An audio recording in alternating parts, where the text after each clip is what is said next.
The two whispering Audis come towards the green flag, and we are racing for the 61st annual Sebring 1 12 hours, fueled by Fresh from Florida. The Mobil One sponsorship into its now 19th year. Phenomenal race, and Benoit Treluet from Tom Christensen in the two Audis, with Nick Heidfeld for the Rebellion in third position. Klaus Graf starting the number 6 Muscle Milk HPD, and Andrea Beliki in the 13 car. Down in the GTs, it's Ollie Gavin in the Corvette, who's already by Jimmy Bruni. I think I just caught a quick glimpse of yellow rather than red, so the pole sitter pushed back, and Risi back in the championship with a great qualifying, but I think that Ollie Gavin has made the early move, Jeremy. I think he has, and what a great start for him, because that Ferrari, yeah, there's been very little to choose between those two marks all the way through practice and qualifying. The Ferraris and the Corvettes have been leading most of the sessions, but the Aston Martin, that's going to be right in the mix as well. That has been very, very fast, and boy, what a start that Ollie May made. He's got past 2 or 3 other cars, and poor old Bruni is stuck behind. He's also been passed by the Aston Martin. Of Pedro Lamy, who is back with Aston Martin, of course, and that is the Lamy is in the 007 car. That is the 2012 car. The 97 with Darren Turner starting is the 2013 car, and very different they are when you see them close up around the sill area under the doors. Yeah, we've got the 2012 Audi leading the 2013 Audi out in the front of the pack in P1, and the same, it seems, in GT, with the 2012 Aston ahead of the 2013 car. But I'll tell you what, this whole field is just absolutely phenomenal.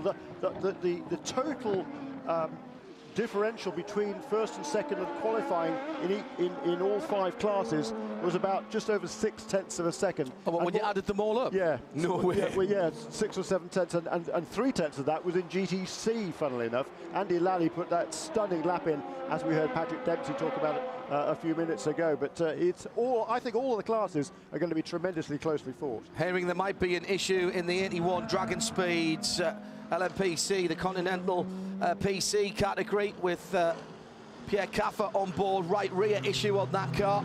So let's keep an eye on that in P2. Scott Tucker has led the first lap of the race. He wanted to. Ryan Hunter-Reay just running a little bit of interference for him from Anthony Lazzaro in the 0-2, and David Brabham starting the 0-1. 551, 552 are the new numbers for the level 5. Excuse me, Tom Kimber-Smith in third place for Greaves, and he's having a look to go by Ryan Hunter-Reay. They're side by side at the moment on the far side of the circuit, and he's cleared him and gone through.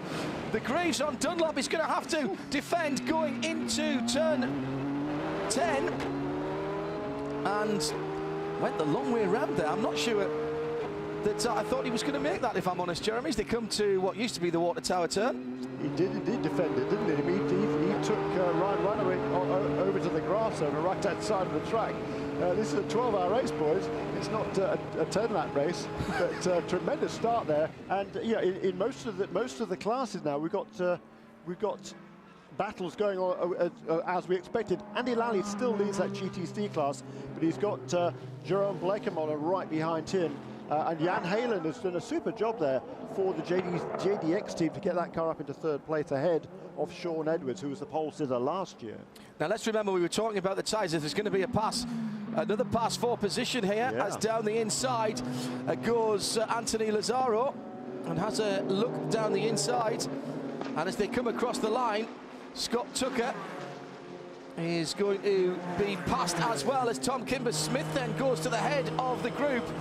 Ryan Hunter-Reay in second, Lazzaro third, David Brabham fourth, Scott Tucker down to 5th. Yeah, Scott Tucker led the first lap for the team, but now he's settling it back a little bit, and he will try and settle into a pace. Got to talk about tyres in this category as well. Continental Tyres, the new spec supplier for PC, but Dunlop have taken a sabbatical from North American sports car racing, leaving the majority of the P2, well, all of the P2 runners in the States without a tyre supplier. Now, they are still supplying some of the European teams, like Greaves, so they have bespoke P2 tyres.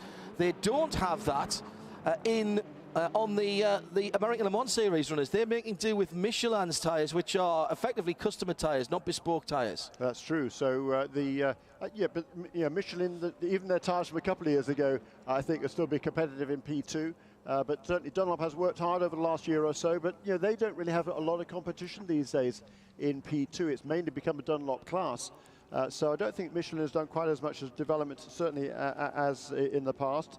And nor really has Dunlop, because they don't have that much competition these days. But still, I think even any Michelin tyre is going to be a strong tyre. So I'm sure the level 5 guys at this stage in the game, they're not going to be worried about who's leading the race right now. What they're going to be worried about is several hours down the road.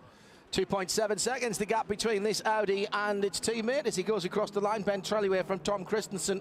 Nick Heidfeld another 8 seconds further back, but he's only 3/10 away from Klaus Graf in GT.